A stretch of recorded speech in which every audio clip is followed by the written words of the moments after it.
আজকে আপনি শুনতে যাচ্ছেন একটি এমন বইয়ের এক্সপ্লেনেশন যেটি শুধুমাত্র প্রোডাক্টিভিটিই নয়, আসলে ক্রিয়েটিভিটিকেও বোঝার জন্য একটি নিউরোসায়েন্স বেসড টুলকিট। এটি হচ্ছে mind management, not time management.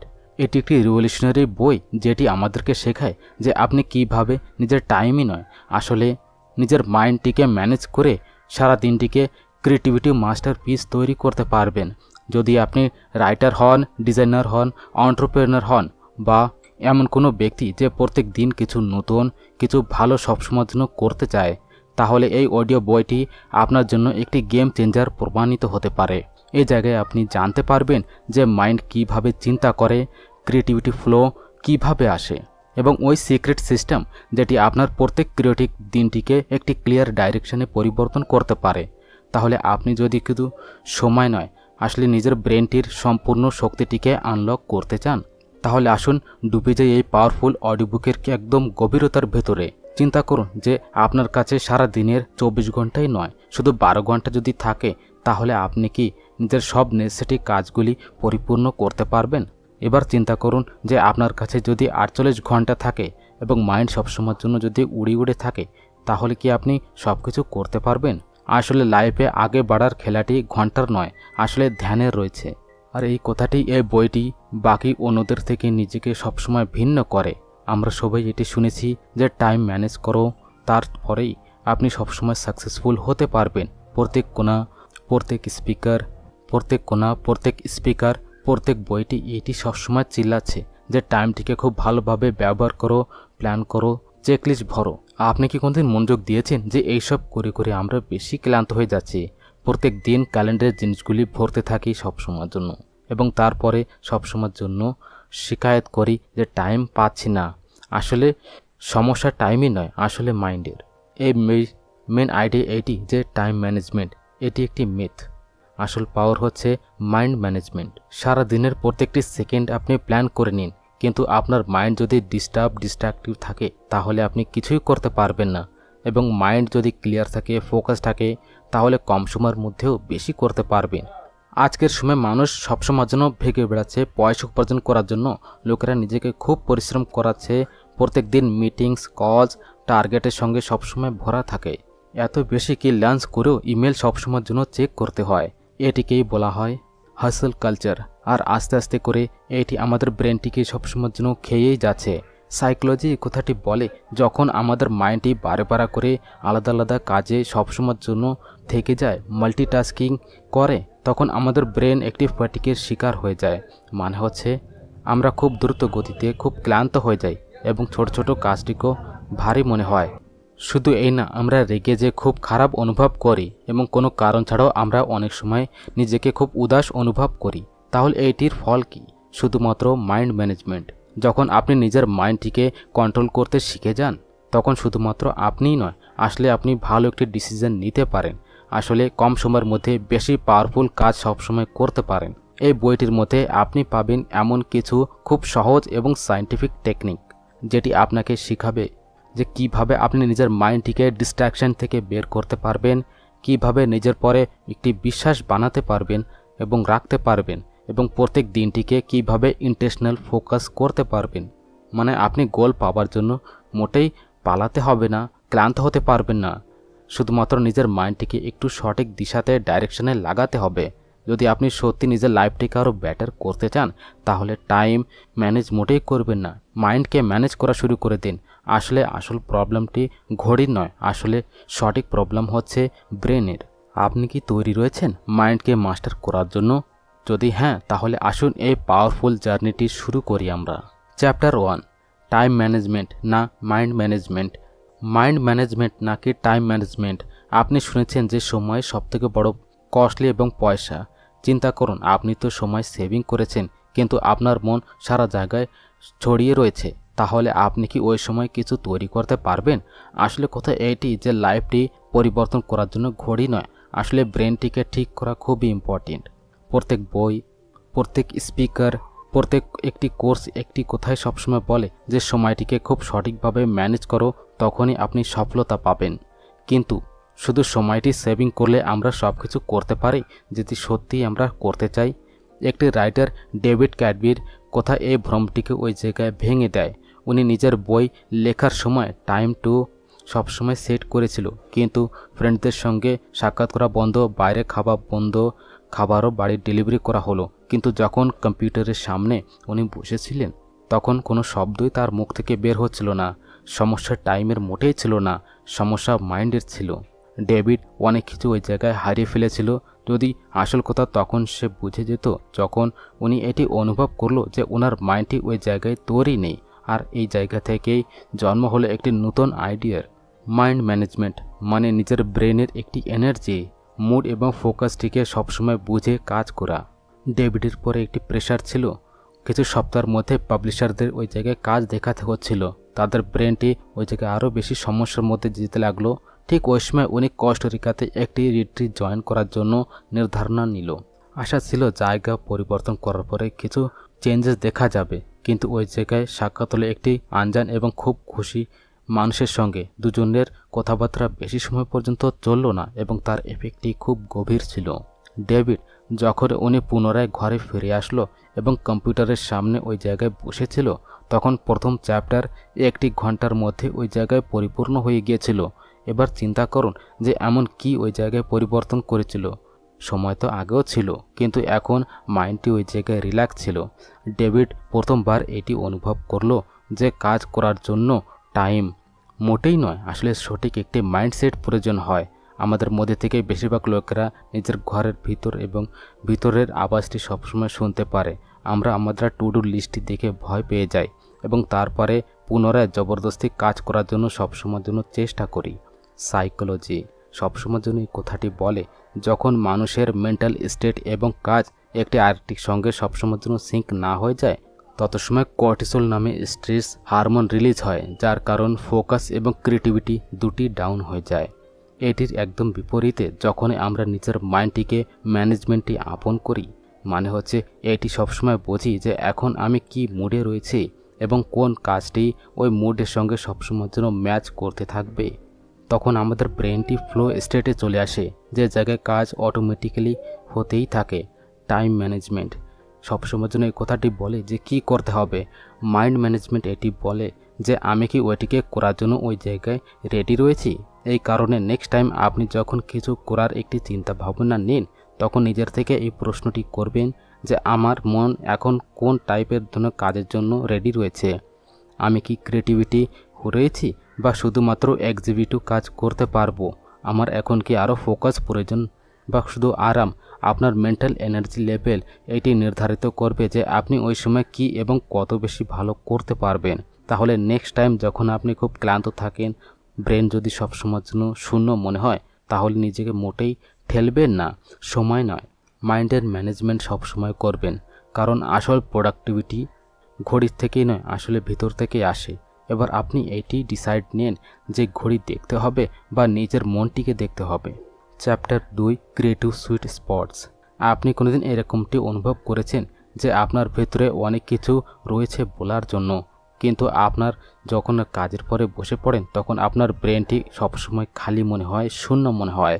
আপনি কি কোনোদিন চিন্তা করেছেন যে ওই সব আইডিয়া যেটি আপনার ব্রেনে সবসময় ঘুরতে থাকে ওইটিকে ধরে একটি কাগজের পরে নিয়ে আনা এত কঠিন কেন মনে হয়?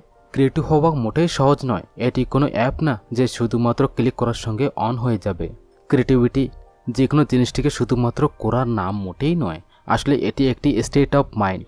আর যত সময় পর্যন্ত আপনি ওই মাইন্ডসেটের মধ্যে না আসবেন তত সময় পর্যন্ত কিছু তৈরি করা অসম্ভব মোটেই হবে। ডেভিড ক্যাডম্যান নিজের অনুভবের সঙ্গে দুটি ধরনের থিঙ্কিং জানতে পারল, যেটি যে কোনো ক্রিয়েটিভ মানুষের জন্য এটি খুব ইম্পর্ট্যান্ট হয়, ডাইভার্জেন্ট থিঙ্কিং এবং কনভার্জেন্ট থিঙ্কিং।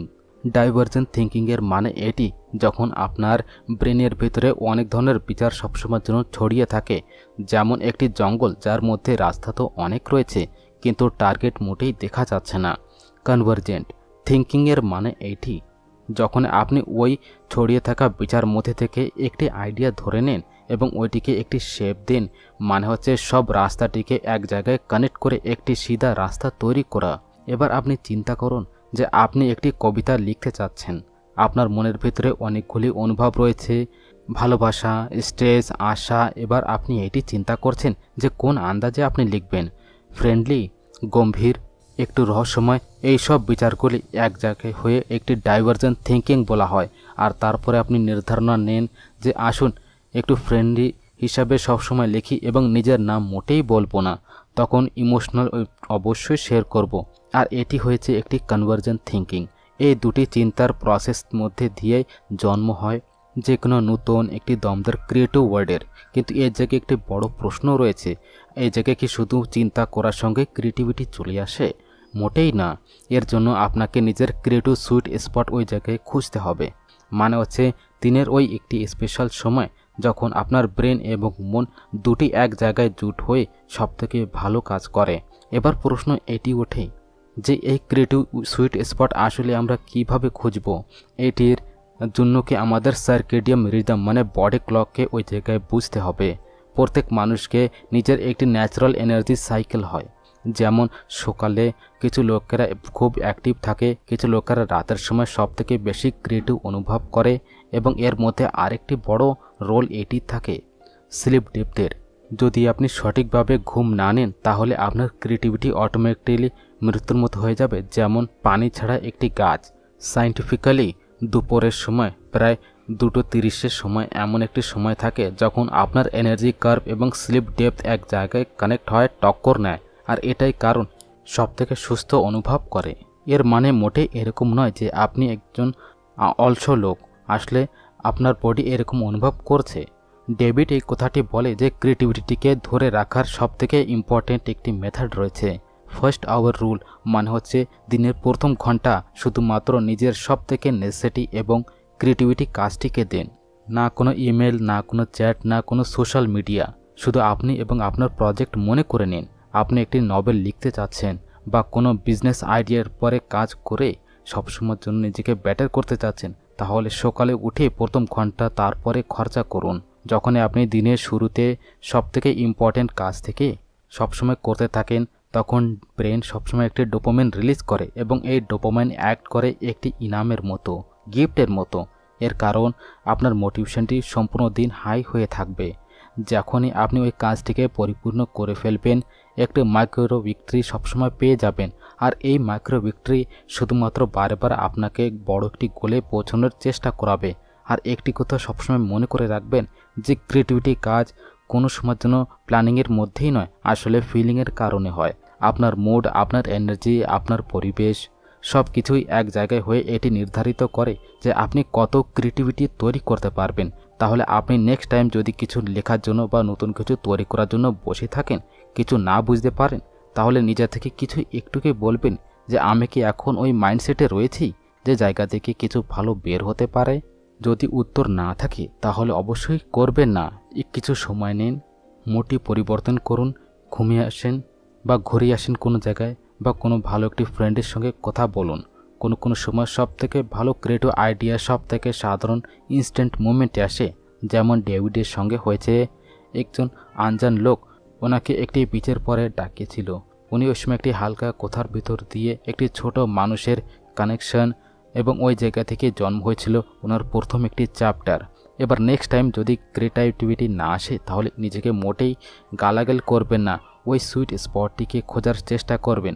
কারণ ক্রিয়েটিভিটি টাইমসের মধ্যে দিয়ে নয়, আসলে মাইন্ড থেকে আসে। Chapter 3, the 4 stages of creativity. ক্রিয়েটিভিটির 4টি স্টেজ। আপনি কি কোনোদিন এটি চিন্তা করেছেন যে সবথেকে ভালো আইডিয়া তখন আসে যখন আমরা কোনো কিছু করি না?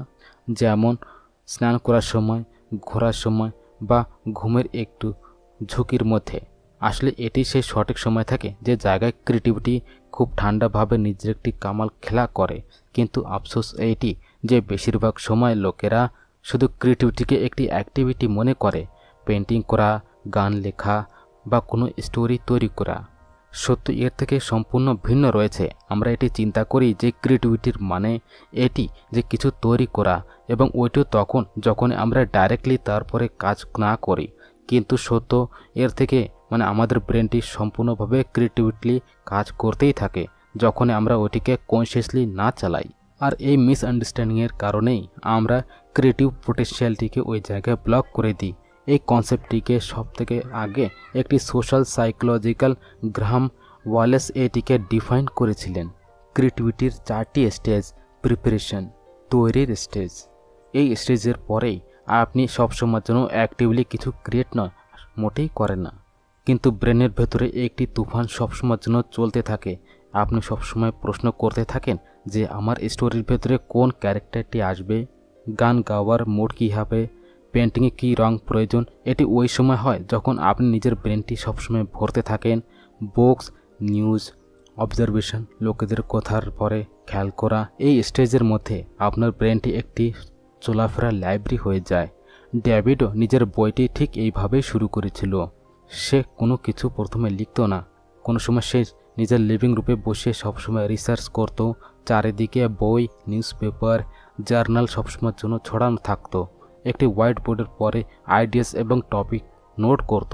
মানে প্রিপারেশান ওইটি একটি স্টেজ যে জায়গায় আপনি বাইরে থেকে ফিউল এক জায়গায় সবসময় করেন, কারণ ভিতরের আগুনটির জন্য নিভতে পারে। ইনকিউবেশন, ব্রেনটিকে একটু গলতে দেন। এবার আপনি একটু ওই জায়গা থেকে সরে আসেন, না আপনি অ্যাক্টিভলি চিন্তা করেন, না ওই জায়গায় কোনো কাজ করছেন, কিন্তু আন্ডার দ্য হুড আপনার ব্রেন কোয়াইটলি সব কিছু ওই জায়গায় প্রসেস করতেই থাকে। আপনি হয়তো অন্য কোনো কাজে সবসময় লেগে রয়েছেন, ওয়াকের সময় ফ্রেন্ডের সঙ্গে, বন্ধুবান্ধব সঙ্গে, ফ্যামিলির সঙ্গে টাইম এক্সপেন্ড করছেন, কিন্তু ভেতরে মানে গভীরতার মধ্যে সাবকনশিয়াস মাইন্ডের মধ্যে ওই পিসেসগুলি সবসময়ের জন্য কানেক্ট করতেই থাকে, যেটি আপনি প্রিপারেশন স্টেজে এক জায়গায় করেছিলেন।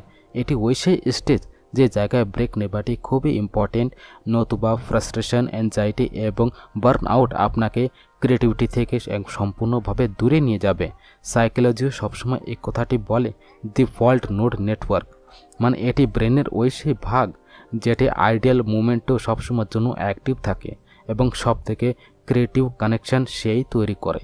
ইলুমিনেশন, ইউরিকা মুভমেন্ট, এটি সেই একটি মুভমেন্ট হয় যে জায়গায় সব কিছু ক্লিক করে যায়। হঠাৎ করে একটি আইডিয়া আপনার ব্রেনের মধ্যে বিদ্যুতের মতো ফল হয়, ক্লিয়ার এবং স্ট্রং, এক্সাইটিং। এটিকেই বলা হয় আহা মুভমেন্ট। এটি হঠাৎ করে মোটেই আসে না, এটি আগের দুটি স্টেজের কারণেই সবসময়ের জন্য আসে। দ্য বিটল পল ম্যাকার্টনি এটির একটি পারফেক্ট এক্সাম্পল। উনি নিজের আইকনিক গানটি এস্টারডে লিটারিস স্বপ্নের মধ্যে সবসময়ের জন্য কম্পোজ করেছিল। সকালে ওঠার সঙ্গে আধা ঘুমার পরে পিয়ানোর পরে বসে সে ওই গানটি বাজিয়েছিল এবং ইতিহাস ওইটি তৈরি হয়ে গেল। কিন্তু ওই গানটি ওনাকে প্রিপারেশন এবং ইনকিউবেশনের মাসের পর মাসের পরে যে সে পেল, এবং এই কারণে ভেরিফিকেশন, এবার এইটিকে একটু পরীক্ষা করো, এবার বাড়ি হচ্ছে নিজের আইডিয়াটিকে একটু পলিশ করার। এটি সত্যি কি খুব কার্যকরী? সত্যি কি এটি অরিজিনাল রয়েছে, বা এটির মধ্যে কিছু মিসিং রয়েছে? পৌলো এটি মোটেই জানতো না যে স্টার্টে আসলে সত্যি ওনার একটি আইডিয়া রয়েছে। উনি একটি পয়েন্টে 5 বছরের জন্য এটি ছানাই করতে লেগে দিয়েছিল যে কোনো জায়গাতে উনি না জেনে কোনো আরেকজনের গানটি সে চুরি তো করে নেয়নি।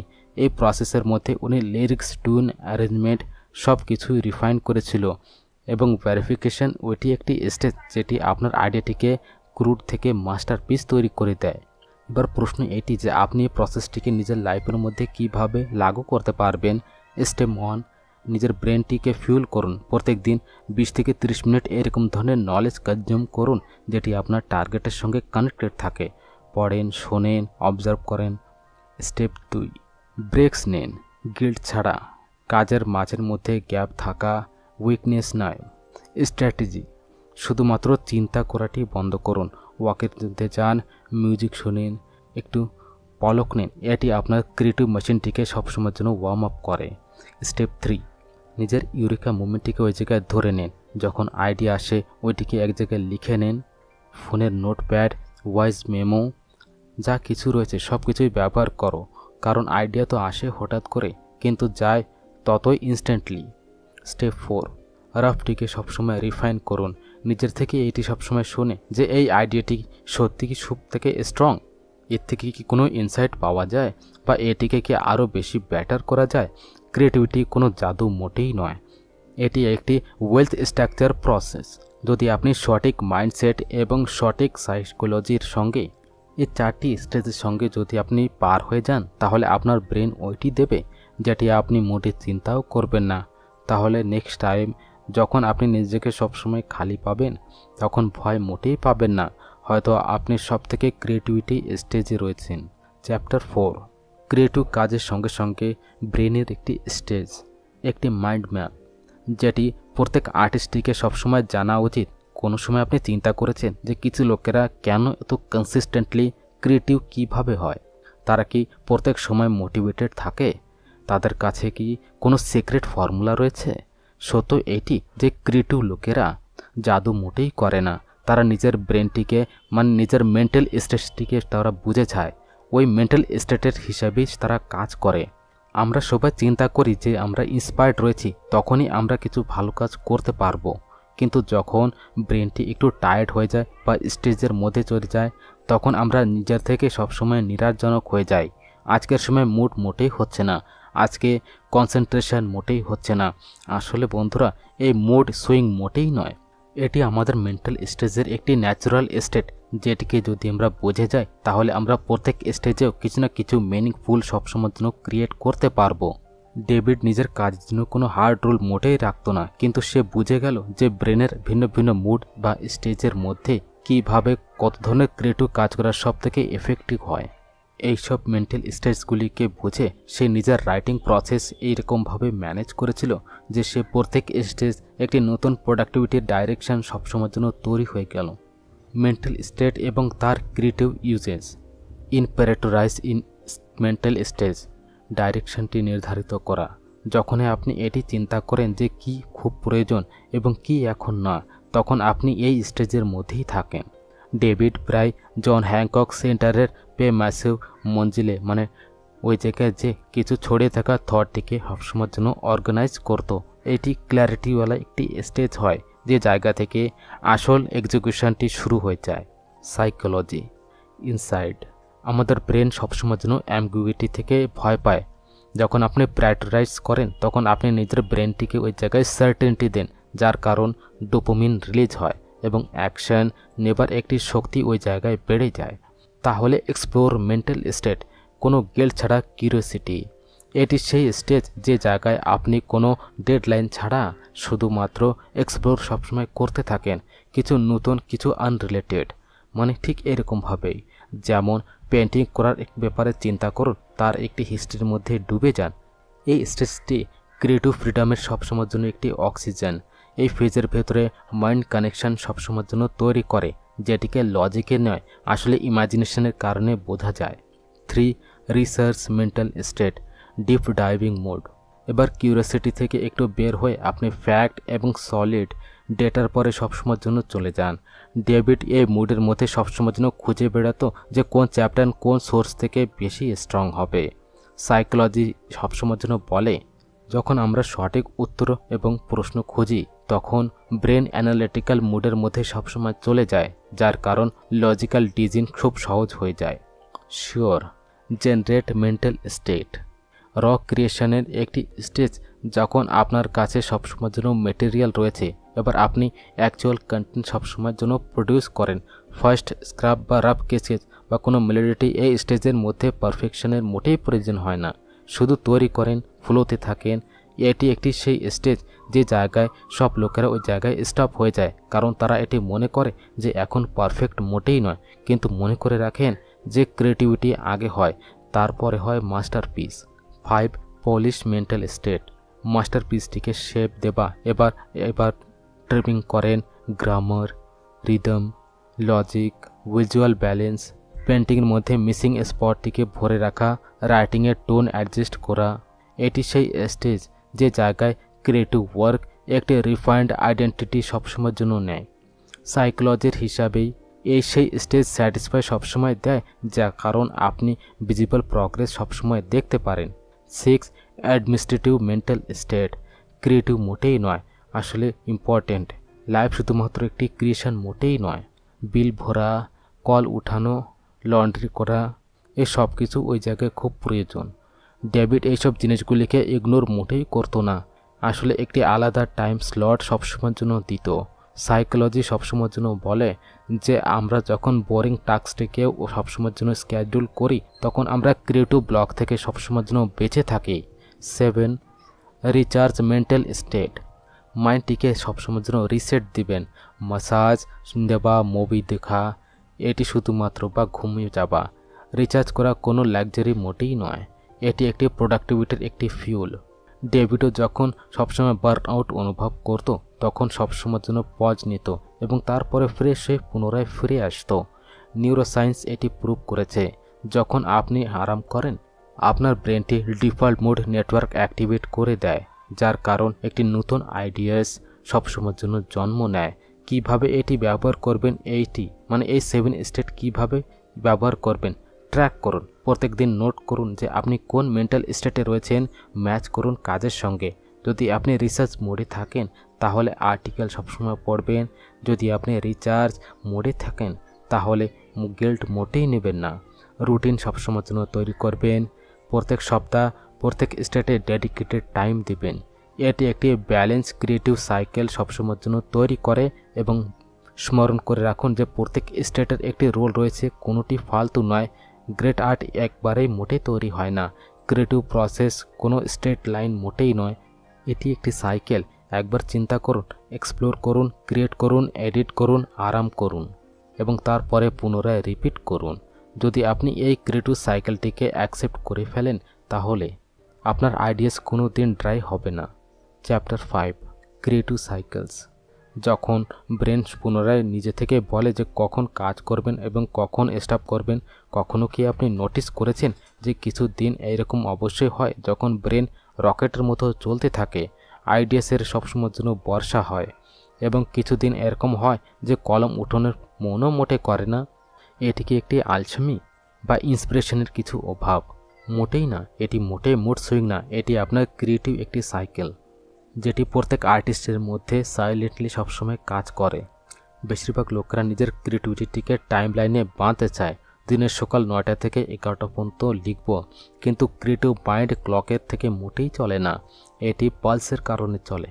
আর যখন আমরা ওই ন্যাচারাল সাইকেল তার বিরুদ্ধে সবসময় চলে যাই তখন আমরা ক্লান্ত হয়ে যাই, ফ্রাস্ট্রেট হয়ে যাই আর চিন্তা করি যে আমরা এখন ক্রিয়েটিভ মোটেই নেই। আসলে আমরা আমাদের এনার্জির একটি ঢেউর মধ্যে ঢুকে যাই। আমাদের এটি বুঝতে হবে, আমাদের জন্য ডুবতে না পারে। ডেভিডের রুটিন খুবই অদ্ভুত ছিল। রাত 12টা থেকে নিয়ে সকাল 4টে পর্যন্ত সে সবসময়ের জন্য লিখত, তারপরে সকাল পর্যন্ত সে ঘুম পড়তো, দুপুরের সময় সে উঠত, তৈরি হতো এবং কফি শপ যেয়ে সম্পূর্ণ দিন ওই জায়গায় কাজ করত, যত সময় পর্যন্ত ক্যাফে ওই জায়গায় বন্ধ না হয়ে যেত। এটি কোনো র্যান্ডম অভ্যাস মোটেই নয়, এটি তাদের ক্রিয়েটিভ একটি সাইকেল ছিল। ক্রিয়েটিভ সাইকেল মানে এটি যে একটি রিপিট হওয়া কিছু ন্যাচারাল প্রসেস যার মধ্যে কাজ এবং আরাম দুটির একদম পারফেক্ট ব্যালেন্স থাকে।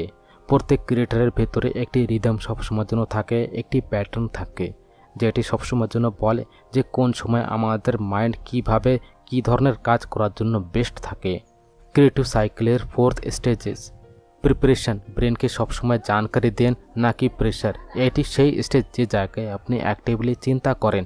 ডেপ নামে একটি সিঙ্গার রাতে সবসময়ের জন্য প্রিপারেশন করত, ইন্টারনেশন এবং ইন্টারনেট থেকে ইনফরমেশন বের করতো, রিলিক্স বের করতো, ইনফরমেশন খুঁজতো। সাইকোলজির হিসাবে যখন আপনি মাইন্ডটাকে সঠিক র ম্যাটেরিয়াল সবসময় দিন তখন আপনার সাবকনশিয়াস ওইটিকে সাইলেন্টলি সবসময়ের জন্য প্রসেস করে। 2 ইনকিউবেশন। এবার আপনি চিন্তা মোটেই করবেন না, ঘুমিয়ে যান। যখন সে ঘুমাতো তখন সে কনসিয়াসলি মোটেই কিছু চিন্তা করতো না, কিন্তু ভেতর এবং ভেতরের মধ্যেই মাইন্ড ওই জানকারিটিকে সবসময়ের জন্য প্রসেস সবসময় করতো।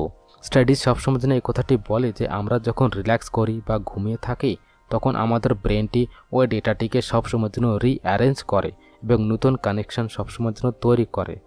মানে এই স্টেজটি নন অ্যাক্টিভ থিঙ্কিংয়ের ব্যাপারে, কিন্তু এর মধ্যেই আইডিয়া সবসময়ের জন্য তৈরি হয়।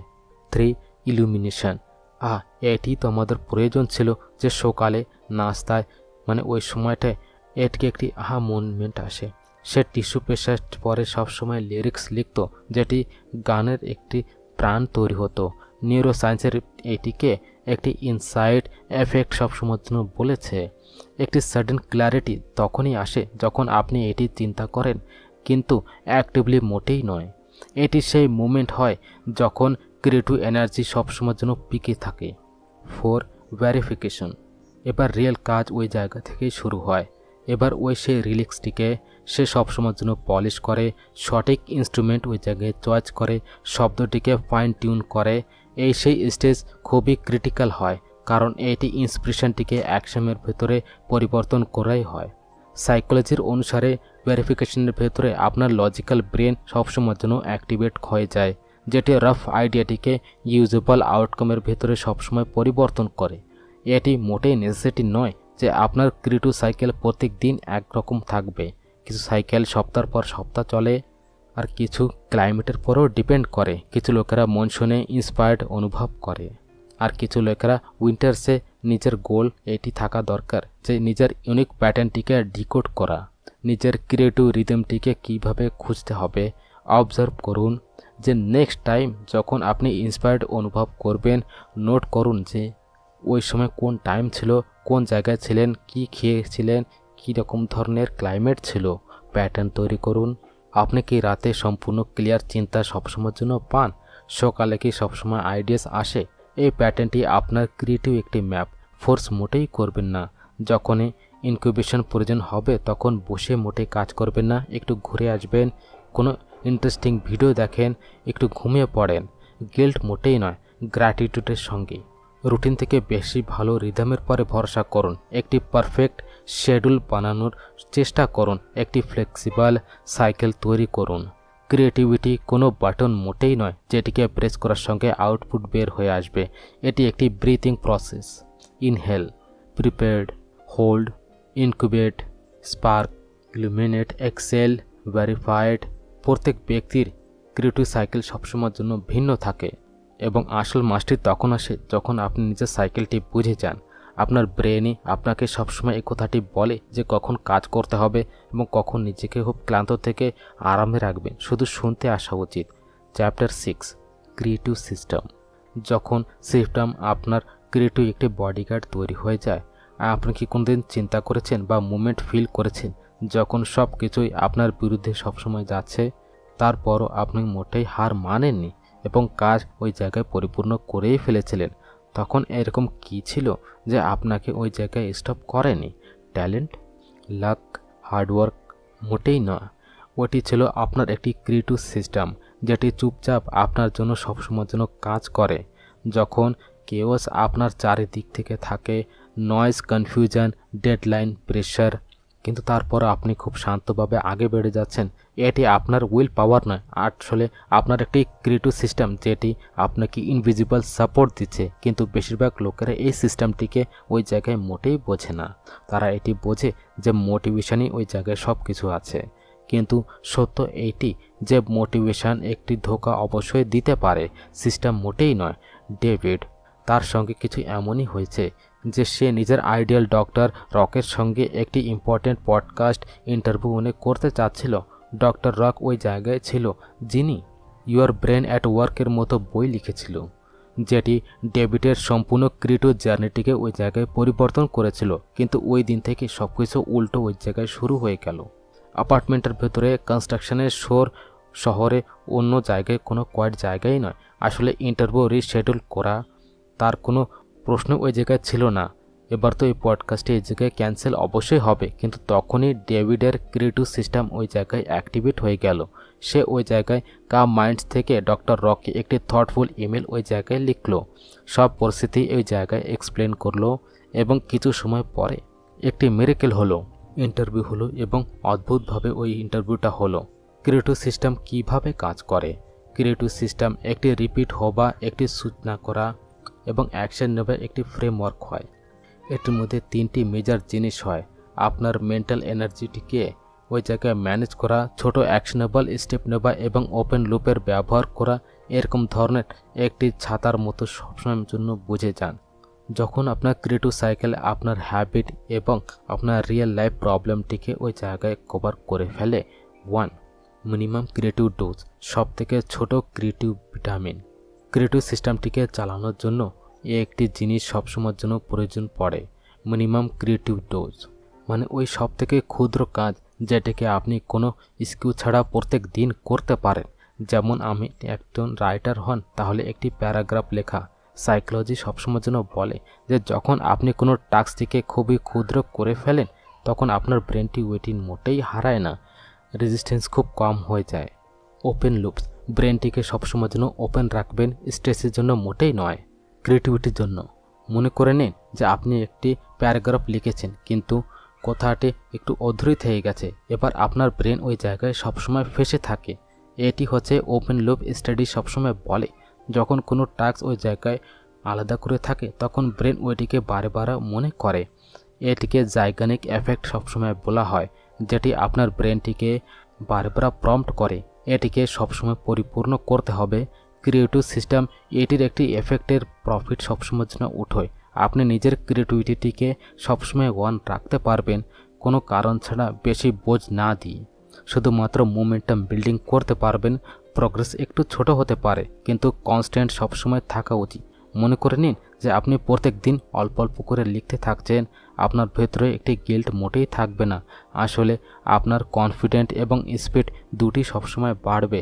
আপনি ক্যারেক্টারের একটি ছোট ব্যাকগ্রাউন্ড তৈরি করেন, একদিন লেটার প্লটে সবসময়ের জন্য যায়, কিন্তু তারপরে থিমের পরে যায়।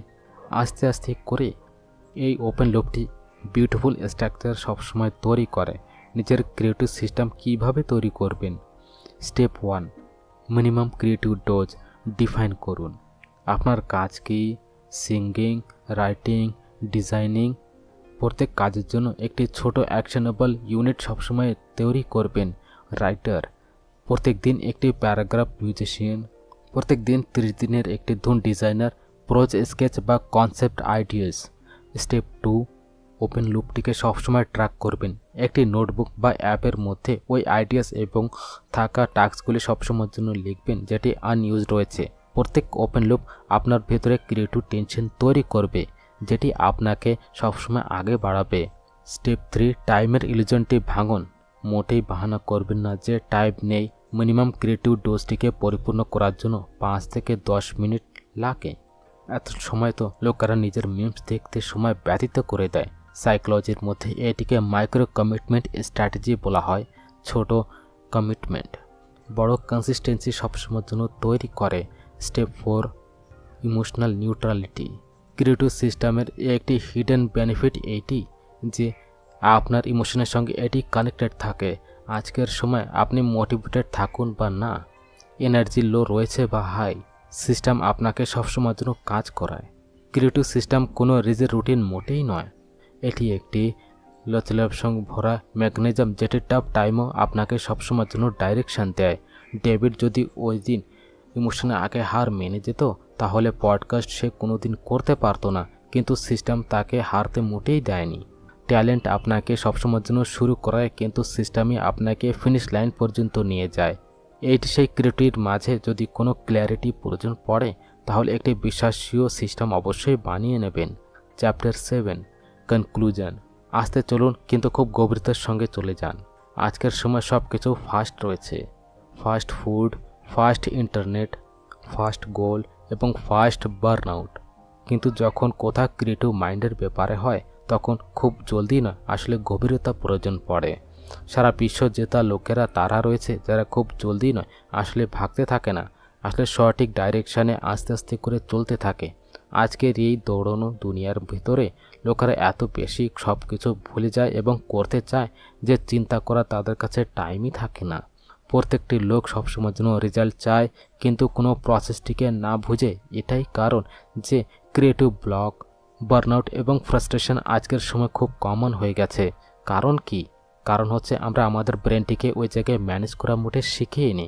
এই সম্পূর্ণ বইয়ের ভেতরে আমরা শিখেছি যে কিভাবে একজন ব্যক্তি নিজের ব্রেনটিকে ম্যানেজ করে ক্রিয়েটিভ লাইফের ভিতরে সাকসেস আনতে পারবে। শুরু আপনি একটি সিম্পল প্রশ্ন থেকে করতে পারেন যে আমি এখন কোন মুডে রয়েছি এবং ওই মুডের ভেতরে আমরা কি কি কাজ করতে পারবো। চিন্তা করুন আপনার প্রোডাক্টিভিটি এবং মেন্টাল পিস দুটিকেই আনলক সবসময়ের জন্য করে। মাইন্ড ম্যানেজমেন্ট মুডের হিসাবে সবসময়ের জন্য কাজ চয়েস করা। মাইন্ড ম্যানেজমেন্ট মানে নিজের মুড এবং মেন্টাল স্টেটের হিসাবে সবসময়ের জন্য কাজ করা। মোটিভেশনের ওয়েট মোটেই করবেন না, আসলে মুডের সঙ্গে সবসময়ের জন্য তালমেল বানিয়ে রাখবেন। সাইকোলজি এই কথাটি সবসময় বলে, যখন আপনি নিজের স্টেটের অনুসারে সবসময়ের জন্য কাজ করেন, তখন আপনার ব্রেনটি রেজিস্ট্যান্স মোটেই করে না। মানুষদের সবসময় একটি ক্রিয়েটিভ সুইট স্পট হয় ওই সময় যখন তার ব্রেনটি সবসময় অ্যাক্টিভ থাকে। বেশিরভাগ লোকেদের সকালের সময় হয়, যখন ডিস্ট্র্যাকশন খুব কম থাকে এবং এনার্জি বেশি। এই সময় দু ধরনের থিঙ্কিং সবসময়ের জন্য পার্টিসিপেট করে। একটি হচ্ছে ডাইভারজেন্ট থিঙ্কিং, নতুন আইডিয়াস ওই জায়গায় চিন্তা করা, কনভার্জেন্ট থিঙ্কিং, ওই আইডিয়াসগুলিকে ওই জায়গায় রিফাইন করা। এই দুটি এক জায়গায় হয়ে তৈরি করে ইউরেকা মুভমেন্ট, ওই সেই সাডেন ক্ল্যারিটি যেটি সবসময়ের জন্য ব্রেক থ্রু দেয়। 3. ক্রিয়েটিভিটির 4টি স্টেজ। আপনি সবসময় জেনেছেন যে যে কোনো রচনাত্মক কাজের জন্য আপনাকে 4টি স্টেজ থেকে সবসময় পার হতে হবে। প্রিপারেশন, জানকারি নেওয়া, ইনকিউবেশন, ব্রেনকে সবসময় আরাম দেওয়া, ইলুমিনেশন, আইডিয়াটির একটি ফ্ল্যাশ, ভেরিফিকেশন, আইডিয়াটিকে ওই জায়গায় টেস্ট করা। নিউরোসায়েন্স সবসময়ের জন্য এই কথাটি বলে যে যখন ব্রেন কনসিয়াসলি কিছু চিন্তা করে তখন সাবকনশিয়াস মাইন্ড ওই জায়গায় কোয়াইটলি সলিউশন বিল্ড করতেই থাকে। 4টি মেন্টাল স্টেট, মাইন্ডের ক্রিয়েটিভ টুল কিট। প্রত্যেক কাজের পেছনে একটি মানসিক অবস্থা সবসময়ের জন্য থাকে। Priorities dot is explore generate the policy administrate recharge. যখন আপনি এইসব স্টেজগুলি জেনে যান তখন কনফিউশন ওই জায়গায় খতম হয়ে যায় এবং ফোকাস ওই জায়গায় অ্যাক্টিভ হয়ে যায়। 5. ক্রিয়েটিভ সাইকেল, রচনা এবং বিশ্রাম, এই 4টির ব্যালেন্স। ক্রিয়েটিভিটি শুধুমাত্র কাজ করা থেকে মোটেই আসে না, সঠিক সময়ের পরে আরাম করলেও সবসময়ের জন্য ক্রিয়েটিভিটি আসে। ক্রিয়েটিভ সাইকেল সবসময়ের জন্য বলে যে কখন এটি প্রডিউস করতে হবে এবং কখন আমাদের রিচার্জ করতে হবে। প্রত্যেক মানুষের একটি ন্যাচারাল রিদম থাকে যেটিকে বুঝে আপনি বার্ন আউট থেকে বাঁচতে পারবেন।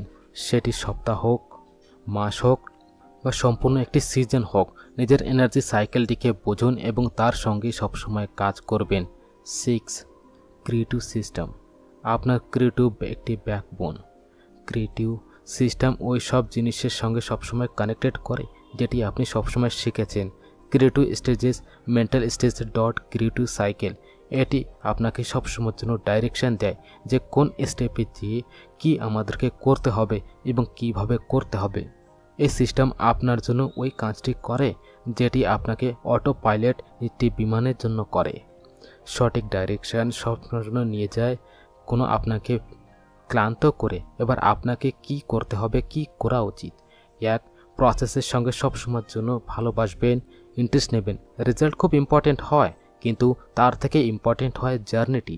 প্রত্যেক দিন শুধু একটু চিন্তা করুন যে আমি আজকে কতটুকু এবং কনসিয়াসলি কাজ করতে পারবো। নিজের সঙ্গে কানেক্ট হন নাকি অন্যদের সঙ্গে। সোশ্যাল মিডিয়া থেকে অন্যদের সঙ্গে কম্প্যারিজন আপনাকে খুব স্লো করার জন্য এবং জলদি কিছু করার জন্য মজবুর করে দেয়। নিজের রিদমের পরে বিশ্বাস রাখুন। ডিপ সার্চ করার একটি সময় নিজেই নির্ধারিত করুন। ফ্লোর পরে একটু মনোযোগ দিন, ফোর্সের পরে মোটেই নয়। ক্রিয়েটিভ মাইন্ড পুশ থেকে মোটেই চলে না, সেটি চলে ফ্লোর কারণে। যেমন নদী নিজেই একটি রাস্তা সবসময় তৈরি করে, ঠিক তেমনই আপনার মাইন্ডটিও সবসময়ের জন্য সলিউশন বের করে। যদি আপনি এটিকে সময় এবং স্পেস সবসময় দেন তাহলে ওই ইন্টেনশনটি রাখেন, এক্সপেকটেশনটি মোটেই নয়। কাজ এই মাইন্ডসেটের সঙ্গে করেন যে আমি গ্রো করতে পারবো নাকি লোকেরা কি চিন্তা করবে। সাইকোলজি এটিকে ইন্ট্রিনসিক মোটিভেশন বলা হয়, যেটি আপনাকে লং টার্ম সাকসেস সবসময়ের জন্য প্রোভাইড করে। সম্পূর্ণ বিশ্ব ভেঙছে, প্রত্যেক লোক জলদি রয়েছে, কিন্তু সত্য এইটি যে গভীরতার সঙ্গে চিন্তা করে সেই একটি লম্বা রেসটি জিততে পারে। মাইন্ড ম্যানেজমেন্ট এবং ক্রিয়েটিভ সিস্টেম আপনাকে ওই টুলটি প্রেজেন্ট করেছে যেটি আপনাকে নয়েজের মাঝে সবসময়ের জন্য ক্ল্যারিটি দেবে। এবার আপনার বাড়ি যে আসতে চলুন কিন্তু মোটেই স্টপ করবেন না, এরকম ধরনের কথা সবসময় বলা হয়। বড় জিনিস সেই পায় যে এর জন্য সবসময়ের জন্য তৈরি থাকে এবং পেশেন্স রাখে। ধন্যবাদ।